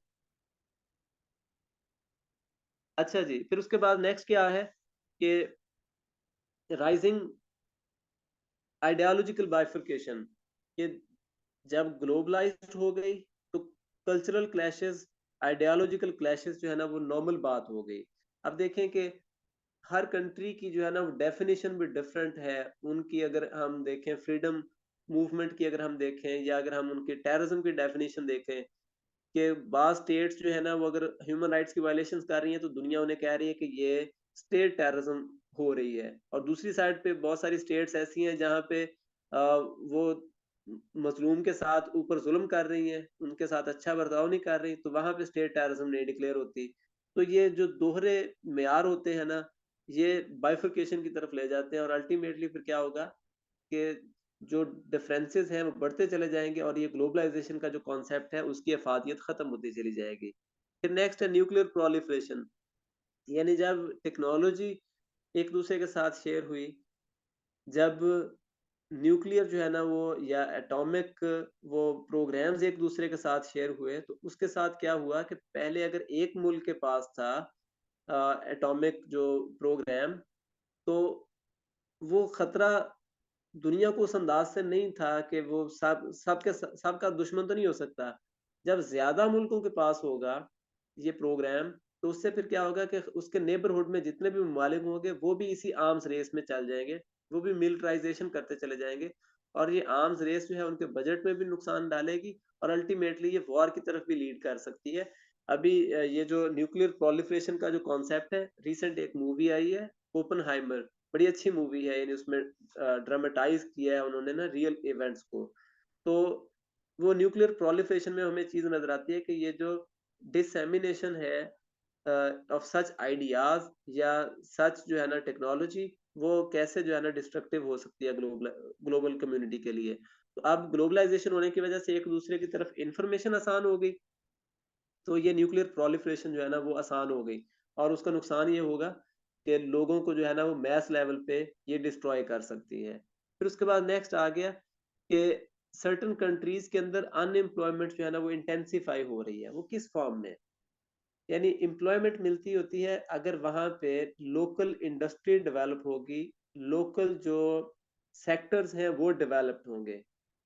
अगर वो डेवलप नहीं होंगे तो क्या होगा कि वहां पे आबादियां तो बढ़ती चली जा रही हैं, वहां पे क्या होगा कि लोगों के पास रोजगार खत्म हो जाएगा, और अगर बाहर से कोई इन्वेस्टमेंट आएगी भी, तो वो इन्वेस्टमेंट जो है उसमें से सरमाया निकाल के उस मुल्क का दूसरे अपने पेरेंट जो है ना वो नेशन में बेचते चले जा रहे हैं, यानी वो प्रॉफिट जो है ना वो कमा के ले गए। अब जो उनकी बेसिक जो पैसे थे वो भी उनके पास जो है ना वो एक तरह के रिजर्व मौजूद हैं, वो जब मर्जी लेके चले जाएं। कोई भी बहरान आएगा, अगर वो इन्वेस्टर अपनी इन्वेस्टमेंट को ब्लॉक करता है, तो वो जो पुअर नेशन है जिसने अपने रिसोर्सेज को वो डेवलप ही नहीं कर सकी, तो फौरी क्या होगा कि उसका स्ट्रक्चर तबाह हो जाएगा, इकोनॉमिक स्ट्रक्चर तबाह होगा, उसके सेक्टर्स तबाह हो जाएंगे, तो ऑटोमेटिकली फिर क्या होगी, अनएम्प्लॉयमेंट बढ़ती चली जाएगी।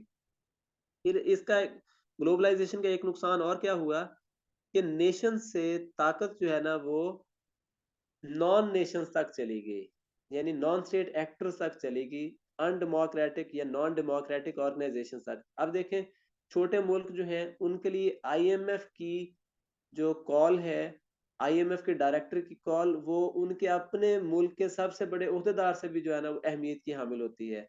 फिर वो उनकी पॉलिसीज को भी जो है ना रिविजिट करा रहे होते हैं। वर्ल्ड ट्रेड ऑर्गेनाइजेशन है या वर्ल्ड बैंक है या यूनाइटेड नेशंस है, ये सारी पावर जो है ना इन बड़ी ऑर्गेनाइजेशंस की तरफ शिफ्ट कर गई है। तो नेशन से पावर का नॉन स्टेट एक्टर्स की तरफ मूव करना एक बड़ी अलार्मिंग सिचुएशन है, कि कल को अगर कोई भी डायरेक्ट उसके बोर्ड ऑफ डायरेक्टर्स में से आ जाता है जो किसी नेशन के खिलाफ होगा, तो अल्टीमेटली क्या होगा, उसको नुकसान हो सकता है। फिर उसके बाद क्या है, इसका एक और बहुत एडवर्स इम्पैक्ट है इन्वायरमेंट के ऊपर, क्योंकि अर्बनाइजेशन बहुत ज्यादा बढ़ गई, लग्जरी आ गई, इंडस्ट्रियलाइजेशन बहुत ज्यादा बढ़ गई, उसके साथ फॉसिल फ्यूल चलने लग गए, ऑयल एंड गैसेस की जो बर्निंग है उसके साथ फिर क्या हो गया कि इम्पैक्ट जो है ना वो बड़ा बुरा पड़ने लग गया एनवायरनमेंट के ऊपर। तो एक और इसका जो है ना वो इसके कॉन्स में से है। फिर उसके बाद क्या है, फूड इनसिक्योरिटी। यानी आप देखें कि पहले होता था कि एक ही इलाके में अगर कोई फूड इनसिक्योरिटी है ना, कोई ड्राउट आया है, तो वहीं पे जो है ना वो प्रॉब्लम हो सकती है। फूड जो है ना वो उसकी नॉन अवेलेबिलिटी ऑफ फूड हो सकती है। अब अभी रिसेंट जो वॉर हुई है रशिया यूक्रेन में, तो उसकी रिपरकशन इस फॉर्म में भी देखी कि ग्लोबल फूड क्रंच आया, ग्लोबल फूड क्राइसिस फील हुआ कि वहां से जो पूरी दुनिया के अंदर सप्लाई चेन्स जाती थी, जो फूड जाती थी, फूड ग्रेन्स, वो उनकी सप्लाई जैसे ही डिसरप्ट हुई, तो ग्लोबल जो है ना वो एक इनसिक्योरिटी फील हुई। और ये थ्रेट जो है वो पूरी दुनिया ने फील किया, और उसकी वजह से प्राइस हाइक हुआ, चीजों की किल्लत हुई, तो इन्फ्लेशन बढ़ी, और अल्टीमेटली इकोनॉमीज भी डिस्टर्ब हुई और लोग भी डिस्टर्ब हुए। कि पहले होता था अगर एक नेशन डिस्टर्ब हुई है तो बाकियों को कोई फर्क नहीं पड़ता। ग्लोबलाइजेशन की वजह से अब ये नहीं है, अब बाकियों को भी फर्क पड़ता है। फिर नेक्स्ट है कि आसानी हो गई है ह्यूमन ट्रैफिकिंग में, ड्रग ट्रैफिकिंग में। अब ज्यादा जो है ना वो पहले से ज्यादा क्राइम हो रहा है, ग्लोबल क्राइम।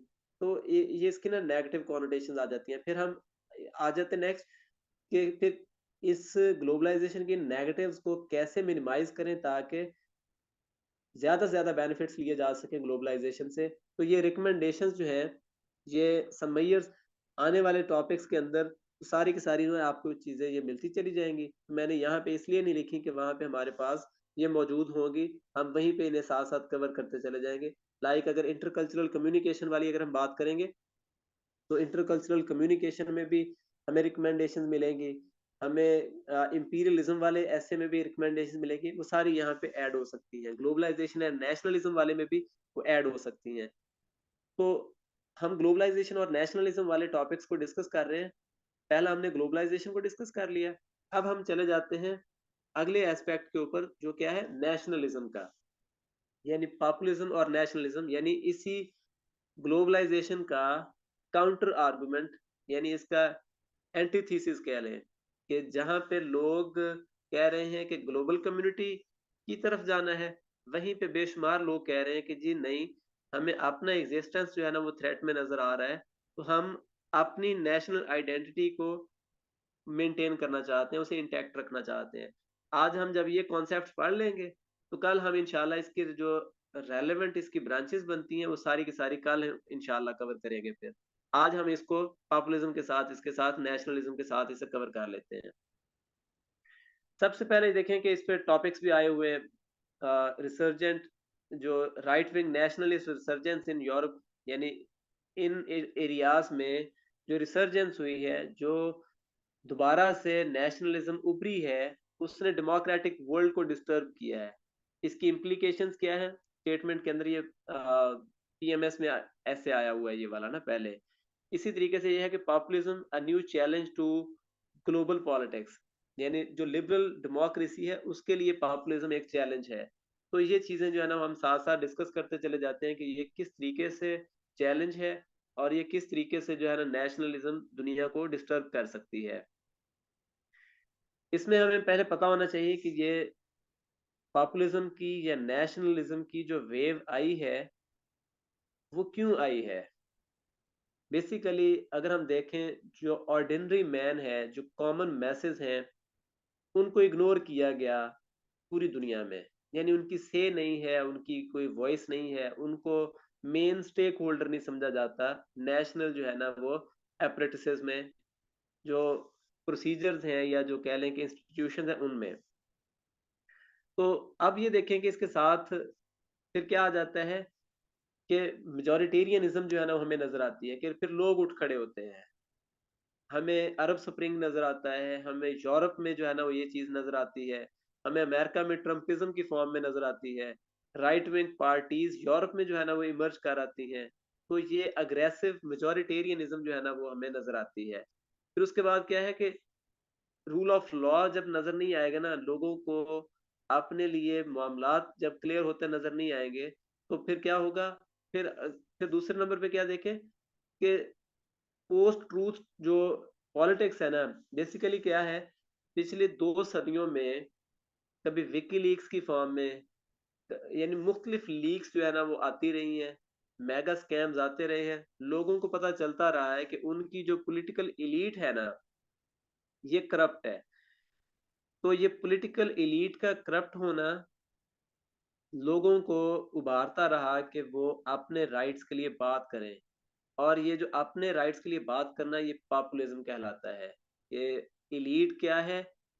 करप्ट है और मैसेज की कोई बात नहीं कर रहा, लिहाजा वो फिलॉसफी जो आम पॉपुलेशन की बात करेगी, आम पॉपुलेस की बात करेगी, वो पॉपुलिज्म कहलाएगी। यानी वो नेशन अपने लिए भी कर सकती है, वो कम्युनिटी भी अपने लिए कर सकती है। यानी ये नेशनलिज्म और पॉपुलिज्म दो डिफरेंट चीजें हैं, लेकिन इनके अंदर जो मेन एस्पेक्ट्स आने हैं ना, वो सारे एक जैसे हैं, इसलिए मैंने इनको इकट्ठा लिख दिया है। तो थीसिस स्टेटमेंट सबसे पहले अगर हम देखें तो क्या है कि आप बनाएंगे इसमें कि हमें नजर आता है कि वो चैंपियंस बनते हैं। एक तरफ से वो कहते हैं कि फंडामेंटल ह्यूमन राइट्स और डेमोक्रेसी को, रूल ऑफ लॉ को फॉलो करेंगे, लेकिन दूसरी तरफ ही देखें तो वो डेमोक्रेसी और ग्लोबलाइजेशन के रास्ते में बहुत सारी रुकावटें भी जो है ना खड़ी कर रहे होते हैं।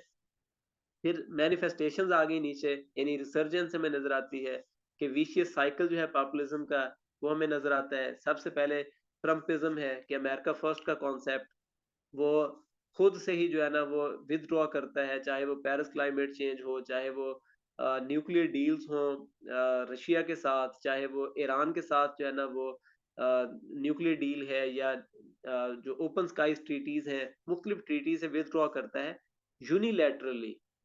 यूनिलैटरली इंडिपेंडेंटली किसी ग्लोबल अरेंजमेंट से खुद को बाहर निकालना ग्लोबलाइजेशन को जो है ना वो सैबोटेज करने के मुतरादिफ है। तो हम यही डिस्कस कर रहे हैं कि क्या वाकई ही पास्ट में या रीसेंट टाइम्स में नेशनलिस्ट या पॉपुलिस्ट जो वेव्स हैं, क्या वो वाकई ग्लोबलाइजेशन को या ग्लोबल जो ऑर्डर है उसको डिस्टर्ब कर रही हैं? तो हमें ये चीजें आगे इसकी रिपरकशन वो देखते हैं, पहले हम मैनिफेस्टेशन देख रहे हैं। इसी तरीके से यूरोप में अगर हम देखें तो ब्रिटिश एग्जिट होता है यूरोपीय यूनियन से, जब बरतानिया बाहर निकलता है तो ये भी उनकी जो नेशनलिस्ट एक झील आ जाती है। इसी तरीके से अगर हम देखें तो कैटलोनिया में रेफरेंडम होता है, स्कॉटलैंड में रेफरेंडम होता है, ये सेपरेटिस्ट मूवमेंट्स नजर आती हैं, ये भी पॉपुलिस्ट जो है ना वो उसी वेव का हिस्सा है कि लोग अपने राइट्स के लिए उठ खड़े होते हैं। अरब स्प्रिंग में क्या होता है, ऑटोक्रेट्स को, बादशाहों को जो है ना वो आउस्ट करने में लोग अपना रोल प्ले करते हैं, तो वो भी हमें नजर आती है। इसी तरीके से पाकिस्तान के अंदर भी ह्यूमन राइट्स की बात होती है, इमरान खान और ये जो टीएलपी और ये जो आम मैसेज की बात करते हैं और ये कहते हैं कि जो एलीट क्लासेस हैं ये करप्ट हैं। इसी तरीके से इंडिया के अंदर भी है, अन्ना हजारे की मूवमेंट चलती है, वॉल स्ट्रीट जो है ना वो होते हैं, प्रोटेस्ट होते हैं। तो ये सारी मूवमेंट्स जो है ना ये पॉपुलिज्म को रिप्रेजेंट करती हैं। इसी तरीके से ये नीचे जो है ना वो राइट विंग जो है ना वो नेशनलिस्ट पार्टीज की यूरोप के अंदर भी प्रेजेंस नजर आती है हमें, जर्मनी में, फ्रांस में, स्विट्जरलैंड में, ऑस्ट्रिया में, डेनमार्क में, नीदरलैंड में। तो मुख्तलिफ पार्टीज जो है वो रोल प्ले करती हैं नेशनल पॉलिटिक्स में, और लोग भी उनको वोट देते हैं, और ये वोटिंग ट्रेंड्स जो है वो बढ़ते चले जा रहे हैं, जिसे यूरोप भी और पूरी दुनिया जो है वो एक अलार्मिंग जो है ना वो एक फैक्टर समझ रही है कि ये ग्लोबल ऑर्डर को फिर डिस्टर्ब कर देगी।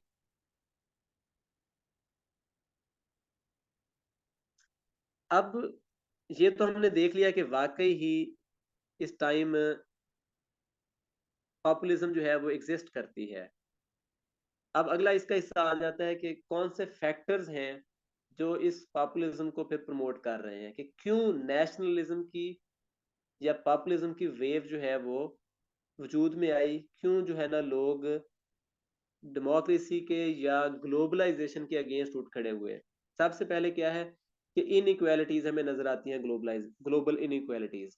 वो इनइक्वालिटीज हमें पॉलिटिकल इनइक्वालिटीज भी नजर आती हैं, कि जो माइट इज राइट वाला कॉन्सेप्ट है, और हमें इकोनॉमिक जो है ना इनइक्वालिटीज भी नजर आती हैं। इवन आप देखें ना कि ब्रिटिश एग्जिट होता है, बरतानिया के लोग क्यों ब्रेक्सिट के हक में वोट देते हैं? क्योंकि वो देख रहे हैं कि हमारे रिसोर्सेज को यूरोप खा रहा है, वहां से जो माइग्रेंट्स आ रहे हैं वो खा रहे हैं, हम पेमेंट्स कर रहे हैं उन मुल्कों के लिए जो डिफॉल्ट कर चुके हुए हैं, जिनके अपने कसूर थे, हमारे पैसों से उनको दिया जा रहा है जबकि हमारे पास कुछ नहीं बचता।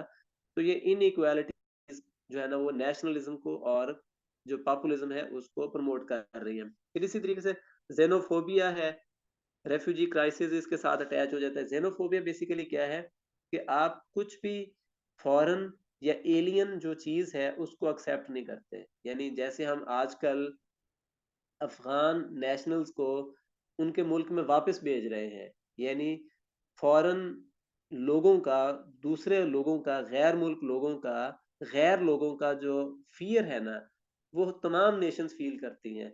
पिछले 20 साल के अंदर जितनी भी जंगें हुई हैं, जितने भी जो है ना वो ये पॉपुलिस्ट वेव्स की वज़ह से अरब स्प्रिंग में कह लें या यूरोप में कह लें या इवन एशिया में जितनी भी मैस माइग्रेशन हुई है ना, उसने होस्ट कंट्रीज में, आप बर्मा को देख लें, आप इसको देख लें, अफगानिस्तान को देख लें, आप सीरिया को देख लें, आप इजिप्ट को देख लें, पैलेस्टीन, तो वहां पे होस्ट नेशंस में जाके ना प्रॉब्लम्स क्रिएट होते हैं। वहां पे फंडामेंटल ह्यूमन राइट्स की प्रॉब्लम्स होती हैं, वहां पे नेसेसिटीज जो है ना वो कम पड़ती चली जाती है, शॉर्टेज होती चली जाती है चीजों की। वहां पे रेशियल जो है ना प्रोफाइलिंग स्टार्ट हो जाती है, रिलीजियस प्रोफाइलिंग स्टार्ट हो जाती है। तो मल्टीपल इश्यूज इसके साथ आ जाते हैं। तो एक और इसका फैक्टर क्या है, जीनोफोबिया, यानी हेट्रेड या फियर ऑफ फॉरेनर्स। तो एक ये आ गया कि ये जब मौजूद होगा, मैस माइग्रेशन हुई, रेफ्यूजी क्राइसिस आया, तो लोगों ने फिर उनके खिलाफ उठ खड़े हुए, लोगों ने फिर अपने मुल्क की बात की, पॉपुलिज्म और नेशनलिज्म की बात की। फिर उसके बाद क्या है कि ट्रेडिशनल पॉलिटिकल जो इंस्टीट्यूशंस है ना वो डिक्लाइन का शिकार हैं। आप यूनाइटेड नेशंस को देख लें, आप इवन जो नेशनल इंस्टीट्यूशंस हैं हर नेशन के, पाकिस्तान में आप देख लें, अमेरिका में देख लें, तो जो ट्रेडिशनल पॉलिटिक्स है ना वो फॉल्टी होती चली जा रही है, क्योंकि वो ले मैन को, कॉमन मैन को रिप्रेजेंट नहीं कर रही, वो इलीट क्लासेस को रिप्रेजेंट कर रही होती है। लोगों का उनसे एतमाद खत्म होता चला जा रहा है। जब वो डेमोक्रेटिक इंस्टीट्यूशंस डेमोक्रेसी रिफ्लेक्ट नहीं कर रहे होंगे, वो इंडिविजुअल्स की जो वॉइसेस हैं उन्हीं को ही प्रोटेक्ट कर रहे होंगे, एलीट क्लास के राइट्स को ही प्रोटेक्ट कर रहे होंगे, तो ऑटोमेटिकली फिर पॉपुलिज्म की और नेशनलिज्म की जो है ना वो वॉइसेस उठना शुरू हो जाएंगे। फिर उसके बाद क्या है, एक और वजह कि ग्रास रूट लेवल पे इंगेजमेंट खत्म हो गया है, डायलॉग मैकेनिज्म जो है ना वो खत्म हो गया है। अब जो नेशंस हैं वो एक दूसरे के साथ कोऑपरेट नहीं करती।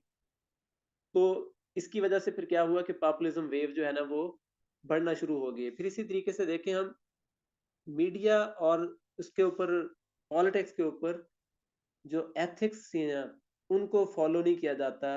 यानी एक दूसरे को जो नेम कॉलिंग कहते हैं, कि बुरा भला कहना, एक दूसरे के खिलाफ बगैर सबूत के बात कर देना, जब ऑथेंटिसिटी नहीं होगी तो उसके साथ क्या होगा कि एक हिजानी कैफियत आ जाएगी, एक बहरान आ जाएगा, और ये बहरान जो है ना वो अल्टीमेटली फिर नुकसानदेह होता है, और ये फिर पॉपुलिस्ट जो है ना वो नेशनलिस्ट अर्जेस की तरफ जो है ना वो चला जाता है। फिर इसी तरीके से हमें नजर आता है कि साइबर इनसिक्योरिटी है, प्रोपेगेंडा सेटिंग है, यानी टेक्नोलॉजिकल एडवांसमेंट के साथ जब मीन्स ऑफ कम्युनिकेशन बढ़ गए तो लोगों के पास फिर क्या हुआ कि इनसिक्योरिटी जो है ना वो भी बढ़ती चलेगी। साइबर प्रोपेगेंडा सेटिंग, एक नेशन की दूसरे नेशन के साथ जो हेट्रेड है, जो नफरत है, वो पॉपुलिज्म की फॉर्म में जो है ना वो फिर उभरती चलेगी, कि एक नेशन दूसरी नेशन के खिलाफ प्रोपेगेंडा सेटिंग करके वो क्या कर रही है। जैसे अगर हम बात करें पाकिस्तान के हवाले से या इंडिया के हवाले से, पाकिस्तान इंडियंस के बारे में क्या सोचते हैं, इंडियंस पाकिस्तान के बारे में क्या सोचते हैं।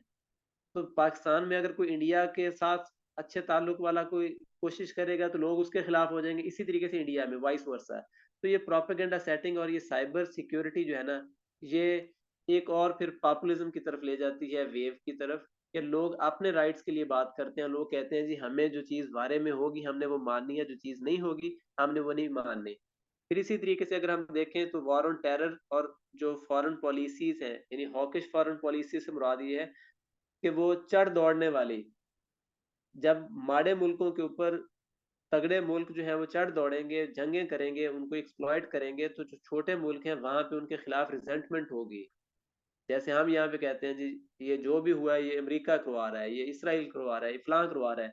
तो जब उनके खिलाफ नेगेटिव हमारे अंदर आएगी ना चीज, तो लोगों की अपनी इलीट के खिलाफ, अपने पॉलिटिकल प्रोसीजर जो सेटअप्स हैं उनके खिलाफ नफरत बढ़ती चली जाएगी, और ये नेशनलिज्म और पॉपुलिज्म का जो है ना वो एक वो बन जाता है, एलिमेंट बन जाता है। इसी तरीके से failure of government to defuse the crisis, यानी ब्रेक्सिट हमने डिस्कस किया कि जब वो एक इशू को टैकल नहीं कर सकेंगे डायलॉग के जरिए, उनको इंगेज नहीं कर सकेंगे, तो अल्टीमेटली फिर क्या होगा कि क्राइसिस जो है ना वो जन्म लेगा, लोग उठ खड़े होंगे।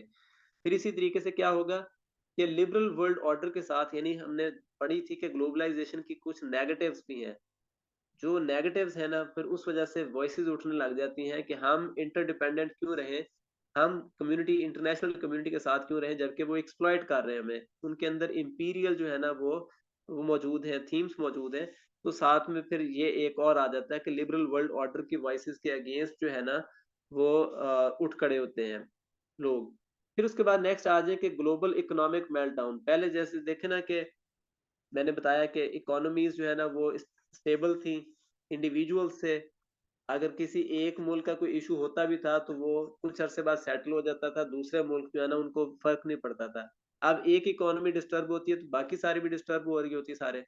तो लोग फिर कहते हैं कि हम इंडिपेंडेंट हों, हम सेल्फ सफिशिएंट हों, ताकि इंटरडिपेंडेंस ना हमें फेस करना पड़े, ना ही ये फूड इनसिक्योरिटी हो, और ना ही इन्फ्लेशन, अनएम्प्लॉयमेंट हो, ना ही इन्वेस्टमेंट का हमें कोई फर्क पड़े। हम अगर सेल्फ सफिशिएंट होंगे तो हमारे साथ ये चीजें नहीं होंगी। इसी तरीके से मेगा करप्शन है, स्कैम्स, अनएम्प्लॉयमेंट, और ये चीजें हमने पॉलिटिकल स्केप्टिसिज्म, यानी ये जब लोगों का अपने सिस्टम से एतमाद ही खत्म हो जाएगा तो ऑटोमेटिकली स्केप्टिक होते चले जाएंगे। और मेगा स्कैम्स भी हमने डिस्कस कर लिया। तो ये फैक्टर्स थे, 12-13 फैक्टर्स हैं, मजीद भी बढ़ सकते हैं। जब आप, अगर ये पेपर में आता है तो आप 7-8 के साथ भी जो है ना वो चीजें मैनेज कर सकते हैं। 20 आइडियाज किसी भी ऐसे में हो, इंट्रोडक्शन कंक्लूजन के अलावा 20 आइडियाज वो मोर देन इनफ होते हैं, आप आराम से कवर कर सकते हैं।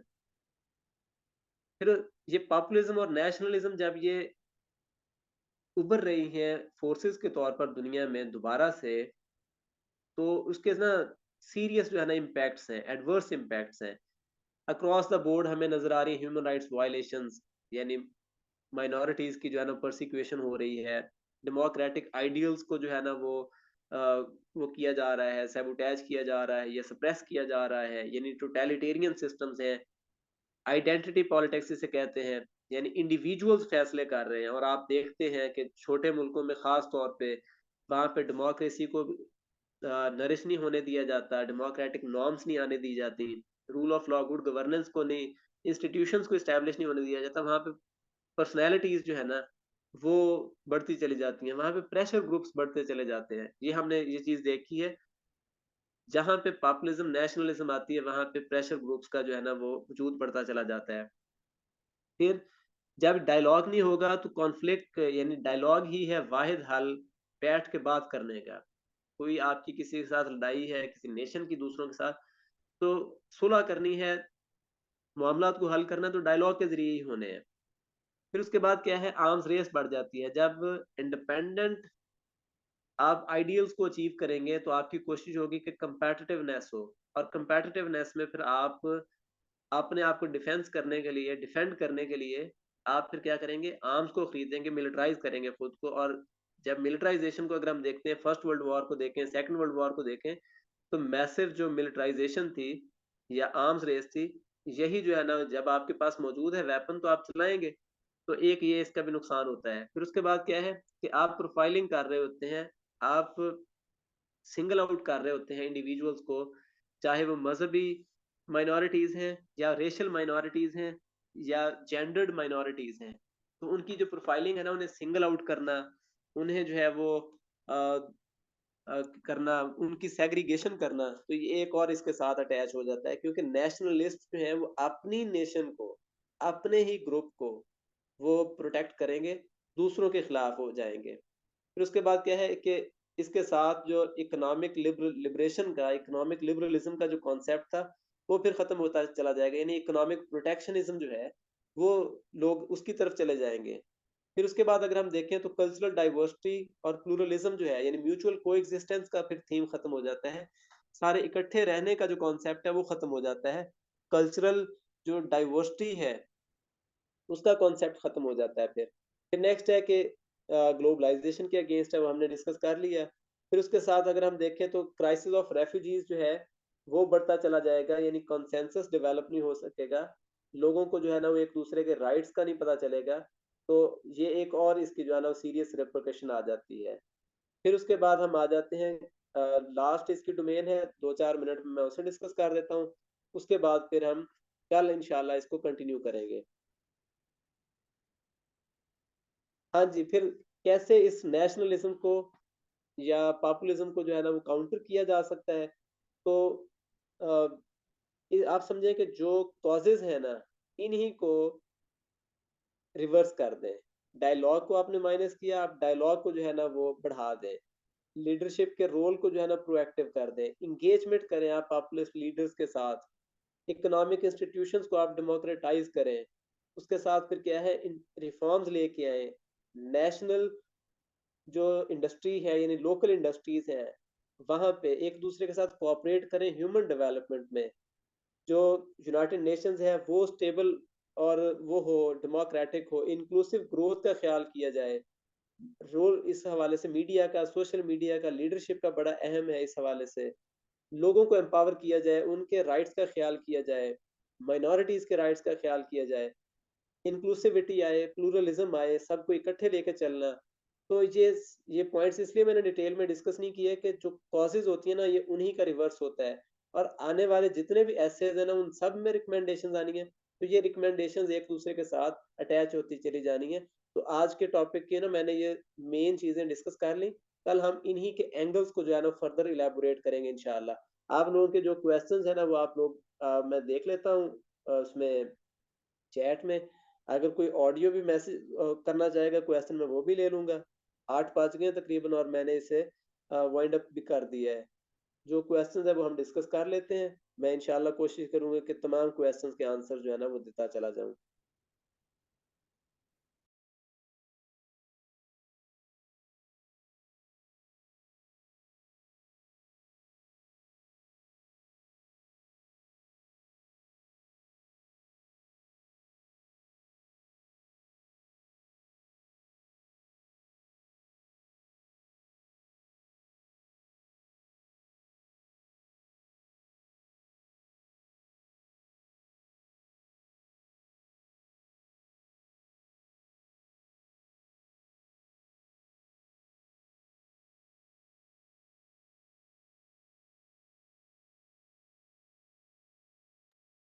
अच्छा, इसमें ना एक ऑप्शन ये हो सकता है कि आप लोग चैट में ही जो है ना मैसेज कर दें, या